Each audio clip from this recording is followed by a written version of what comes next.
안녕하세요, 롱장입니다. 지금 밤 11시 다 돼가는데요. 제가 지금 귀갓길인데 중간에 좀 또 졸려서 잠깐 멈췄고, 제가 전국시장 다니면서 지금 21기를 좀 준비하려고 노력하고 있는데, 제가 요새 좀 심각해요. 시장을 바라보면서. 그래서 요거 좀 공유하고 싶어서, 그리고 제가 이 얘기 앞으로 계속 할 거예요. 그리고 여러분, 제가 이 부동산 시장에서 제 기준이에요. 이게 의미가 있는 건 아니에요. 제가 노력하는 게 의미가 있는 것도 아니고 여러분이 알아봐 주실 필요도 없어요. 그냥 제가 열심히 노력한 게 결과가 지금 이 사회나 마켓이랑 맞아야 돼요.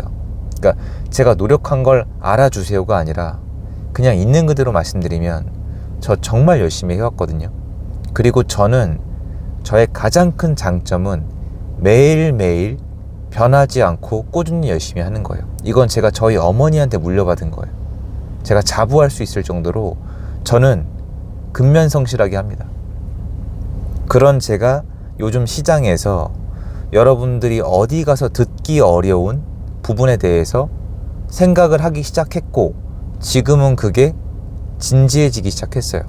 요걸 좀 말씀을 드리고 앞으로 쭉 이제 말씀드리면서 올해 말 내년 초까지 좀 제 목소리를 키워보고 싶어요.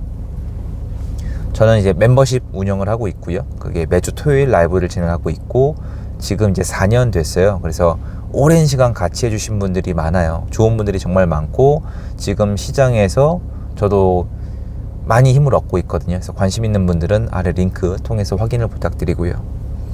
여러분, 지금 시장이 우리가 좀 관심이 덜 가서 그렇지 굉장히 여러분이 놓치면 안 되는 포인트가 하나가 이미 진행이 되고 있어요. 두 가지 포인트예요. 첫 번째, 서울에 대량 입주가 있어요. 포레온 입주가 있는데 시장이 제대로 된 타격을 먹고 있지 않아요. 이게 1위예요. 근데 이건 많이 말씀을 드렸고요. 두 번째가 있어요. 원래 대출을 묶고 규제하고 금리를 올리면 시장이 데미지를 받아요. 근데 이번에 지금 대출을 계속 건드리거든요. 그리고 여러분, 지금 금리 내렸다고 하잖아요. 아니에요. 그렇게 받아들이면 안 돼요. 제가 한국의 기준금리 가지고 부동산을 논하는 게 정말 데이터 짜맞추기가 어렵다고 말씀을 드리잖아요. 지금 금리를 내렸는데 시중금리는 엄청 올랐어요. 1% 올랐습니다. 막 4%대 나옵니다. 사람마다 달라요, 그 대출은. 근데 시장이 크게 충격이 없어요. 이게 왜 이런지를 아셔야 돼요. 예전에 일본이 부동산 버블 시기, 이것도 결과론적인 거죠. 땅이 10배, 20배 뛰다가 일본 중앙은행이 금리를 높이면서 정말 개박살이 났어요. 그러니까 사람들은 그때부터 대출을 쪼이고 금리를 올리면 자산시장이 박살나는 모습을 많이 봤어요. 이거 맞아요. 미국도 지금 그렇게 하면 박살날걸요. 일본도 지금 그렇게 하면 영향이 있을 거예요. 근데 이상하게 한국은 지금 가상금리 높이고 시중금리 높이고 대출 막 이랬다 저랬다 해서 못 받게 만들고, 그리고 대량 입주가 있는데도 시장이 별 데미지를 안 받고 있습니다. 이거를 우리가 안 짚고 넘어가면 안 돼요. 그럼 이렇게 짚고 넘어갈 수도 있어요. 편하게. 너무 많이 내려갔으니까, 부동산이 너무 떨어졌으니까 더 떨어질 데가 없다, 규제해봤자 소용이 없다. 근데 이것도 틀렸죠. 올라간 아파트는 지금 많이 올라갔거든요. 지방에도 올라간 곳이 있어요. 무슨 말이냐면 시장이 회복을 못한 게 아니라 회복한 곳만 많이 했고, 회복 못한 곳들은 그냥 못한 것 뿐이에요. 그러면 최소한 이렇게 세팅을 했으면 회복을 많이 한 곳은 데미지를 받아야죠. 예를 들어 볼게요. 맨날 물귀신처럼 잠실 물건 늘어져서 좀 저도 별론데, 이게 샘플이 좋아요. 잠실 S가 18억대에서 27억대. 여러분, 지금 리센트 28억대 나왔거든요. 실거래가요, 28억대. 제가 여기 엘리트 레파 이쪽에 20억 왔다 갔다 할 때, 제가 영상에서 여기 30억 무조건 넘어가고 시간은 나도 모른다고 했을 때 저 정신병자 얘기 들었거든요. 지금은 어떤 느낌이 드세요? 30억이 28억대예요. 지금 27억, 28억. 이게 이렇게 돌아가요. 제가 그때 봤던 게 변한 게 없어요. 똑같아요. 금리를 높였다, 대출을 묶었다, 규제를 했다, 입주를 시킨다. 그러면 우리가 평소에는 그냥 기본적으로 이러면 시장에 데미지가 있다고 생각하지만 한 단계 더 깊이 파고들면은 누군가 싸게 파니까 내려가는 거 아니에요?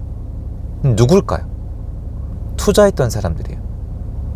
여기서 끝이 아니에요, 여러분. 투자했던 사람들이 싸게 파니까 시장이 내려가는 거예요.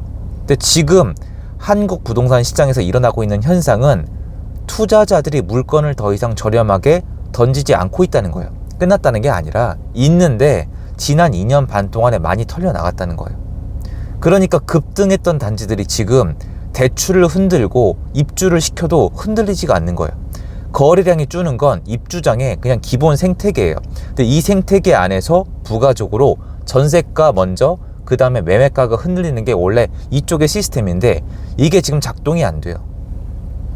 그러면 여기서 끝이 아니라고 말씀을 드렸잖아요. 그러면 투자자가 부족하다는 거잖아요. 그럼 많은 분들이 이 생각을 할 수도 있어요. 뭐 그런가 보지 뭐. 이제는 시스템이 바뀌었나 보지 뭐. 투자자가 없어서 싸게 파는 물건이 없으니까 뭐 그런가 보지 뭐 라고 받아들일 수가 있는데 문제는 뭐냐면 투자자가 저렴하게 파는 물건이 없는 것 플러스 알파로 투자자가 유입이 안 되고 있어요. 뭐냐면 투자자가 유입이 된 다음에 이런 게 있으면 내려가는 거예요. 막 일본처럼 예전에 투자를 하다가 빵 하고 금리발로 터뜨리면은 던질 사람이 필요하다고요. 근데 지금 우리는 던질 사람이 부족해요. 여기서 굉장히 중요한 포인트가 있어요. 투자자가 던지는 물건이 없잖아요. 그런데 가격이 안 내려간다는 건 그래도 누군가 사고 있다는 거예요. 근데 이 사람들이 투자자가 아니란 말이에요. 투자자가 사온 게 아니니까 지금 소용이 없는 거잖아요. 근데 누군가는 사왔으니까 특정 단지가 많이 올라간 거잖아요. 실수요자들이 사고 있어요. 실수요자만 지금 시장에서 선택을 하고 있단 말이에요. 투자자들은 선택을 안 해요. 할 수가 없으니까. 그러면 결론적으로 전월세를 놓을 사람이 줄어들어요. 앞으로 계속 줄어들어요. 그래서 지금 금리가 어쨌든 입주가 어쨌든 전세가가 안정이 안 되는 거예요. 심지어 포레온 입주장에 포레온 자체 전세가 올라가고 있는 기이현상이 일어나고 있습니다. 이건 정상이 아니에요. 그럼 앞으로 전월세 시장이 어떻게 되겠습니까? 안정화가 안 되는 거죠. 지금 이게 전국적으로 정도가 달라서 그렇지 차츰차츰 일어나고 있거든요. 지금 시장 자체가 투자자를 뺐잖아요. 투자자들은 선택이 있어요. 완전 달라요. 투자자는요, 안 사도 되고요, 팔아도 돼요.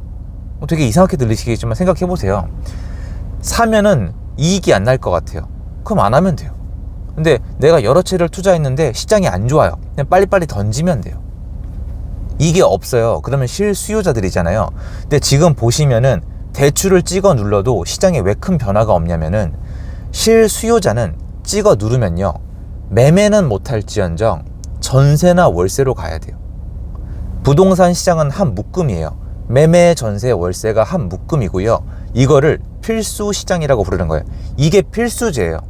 많은 분들이 매매가에만 필수제라고 자꾸 단어를 붙이시는데 매매, 전세, 월세 중에 하나만 택하면 이게 필수제예요. 그러면 매매를 못하게 하면 어떻게 돼요?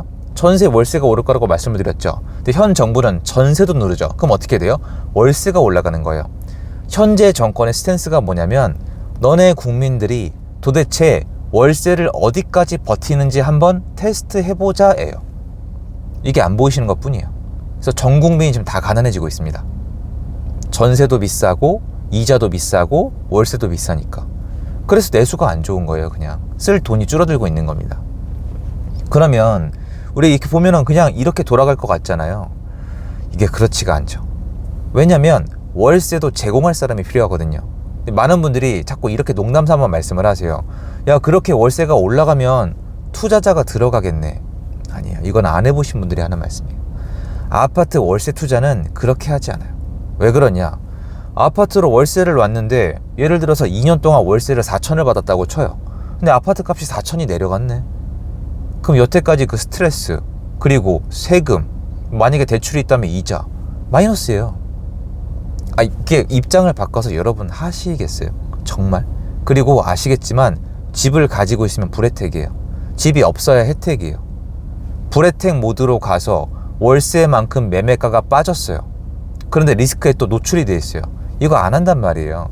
기존에 집을 갖고 있던 다주택자나 아무튼 전세를 놓던 분들이 억지로 월세를 놓았을 뿐이지 이분들이 줄어들고 나면 월세 공급도 부족해요.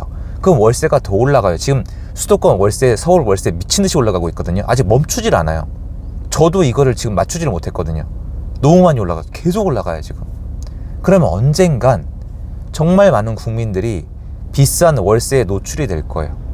전세를 없앤다? 더 비싸질 거예요. 매매를 더 못하게 한다? 더 비싸질 거예요. 그러니까 월세 시장 하나로 버티는 거예요 지금은. 근데 월세가 너무 비싸고 이 월세 물량이 애매하다 보니까 그래도 전세까지 같이 올라가는 건데 지금은 사실 월세가 진짜 강세예요. 그러면 많은 분들이 이 얘기 하세요. 전세자금 대출을 없애라. 전세를 없애다. 그러면 당연히 시장에 타격이 있을 수 있어요. 왜냐면 전세랑 매매랑 엮여 있거든요. 전세입자의 자금을 가지고 소유하고 있는 사람들이 있어요. 이 사람들이 데미지가 있죠. 날아갈 테니까. 근데 여러분 지금 보셨잖아요. 우리 학습 효과가 있어야 돼요. 2년 반 동안에 날아가니까 줄어들죠.